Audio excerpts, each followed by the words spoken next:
নমস্কার বন্ধুরা, সবাইকে স্বাগত সিম্পল ফুড অ্যান্ড ট্রাভেলে। আজকে তৈরি করে দেখাবো দুধ পুলি।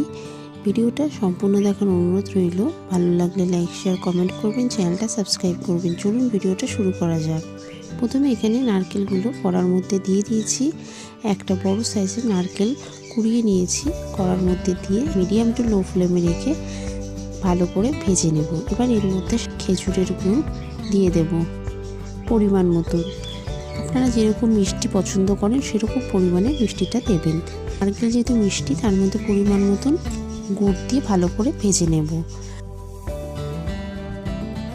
দিকে নারকেলটাও ভালো করে ভেজে নিচ্ছি। মিডিয়াম টু লো ফ্লেমে রেখে ভালো করে পাক দিয়ে নিতে হবে, সুন্দরভাবে পাক দিতে হবে। দেখতেই পাচ্ছেন নারকেলটা খুব সুন্দরভাবে পাক দেওয়া হয়ে গেছে। নারকেলটাও ভালো করে তৈরি হয়ে গেছে, নাবিয়ে রেখে দিয়েছি। আর এদিকে চালের গুঁড়োটা নিয়েছি। চালের গুঁড়োটা ভালো করে মেখে নেব। চালের গুঁড়োর মধ্যে জল দিয়ে দিলাম, উষ্ণ গরম জল দিয়ে ভালো করে চালের গুঁড়োটা মেখে নেব।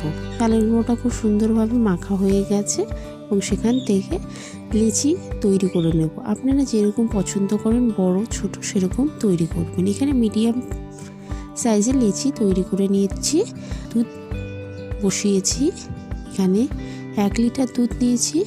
দুধটা ভালো করে জাল দিয়ে দেব। তো লেচি করে পুর ভরিয়ে পিঠেগুলো পুরো তৈরি করে রেখে দিয়েছি।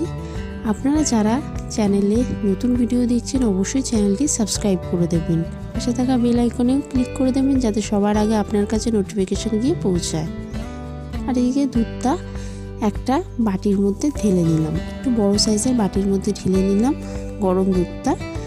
এবার তার মধ্যে পরিমাণ মতন খেজুরের গুড় দিয়ে দিলাম, দিয়ে ভালো করে দুধটাকে ফুটিয়ে নেব।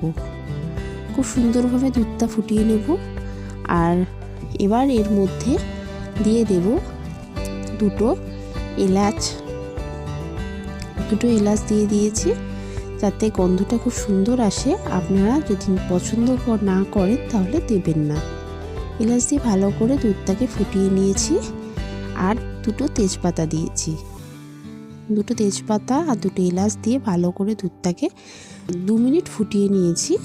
দেখতেই পাচ্ছেন কত সুন্দর কালার এসেছে। এবার এর মধ্যে এক একটা করে পিঠে দিয়ে দিলাম। আপনারা যারা চ্যানেলটি সাবস্ক্রাইব করেছেন তাদেরকে অসংখ্য ধন্যবাদ।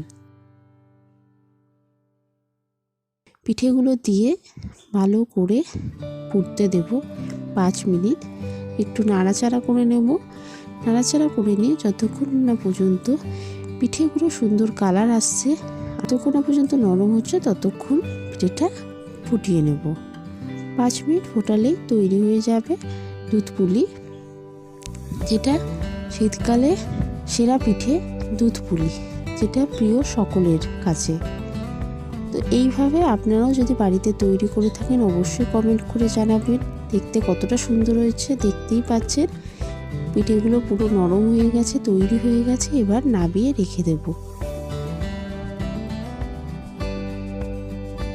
এবার নাবিয়ে রেখে দিয়েছি। এখানে দুধ পুলি পুরো তৈরি হয়ে গেছে। আপনাদের ভিডিওটা কেমন লাগলো অবশ্যই জানাবেন। আশা করি ভালো লেগেছে। ভালো লাগলে লাইক শেয়ার কমেন্ট করবেন, চ্যানেলটা সাবস্ক্রাইব করে দেবেন। পাশে থাকা বেল আইকনও ক্লিক করে দেবেন, যাতে সবার আগে আপনার কাছে নোটিফিকেশন গিয়ে পৌঁছায়।